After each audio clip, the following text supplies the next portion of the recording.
for a simple way to increase your credibility and likability when you're meeting somebody for the first time.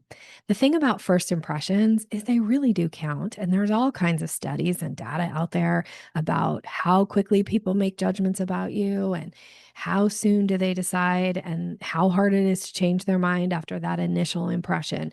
So you want to set yourself and the other person up for success and do everything you can to make a positive first impression. And one of the simplest ways to do that is to introduce yourself and say your name.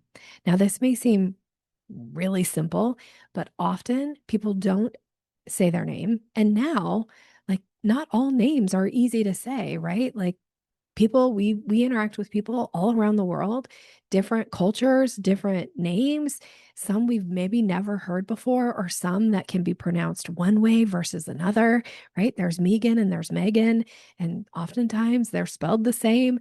So if you want to help set people up for success and increase, again, credibility and likability, say your name, introduce yourself. Don't just say, hi, it's nice to meet you. Say, hi, it's nice to meet you. Say your name. That lets them have some confidence of how to then say your name. That builds likability, that builds rapport. Do not miss this step. Even if their name is written in the bottom of their screen of their Zoom, and that's how you're meeting with them or over video chat, you might be able to tell what their name is, especially if you have a name that isn't easy to pronounce or something. Like, again, set them up for success and you, and say your name in your introduction. And you will find it will actually draw more people to you. All right. I'm wishing you continued success.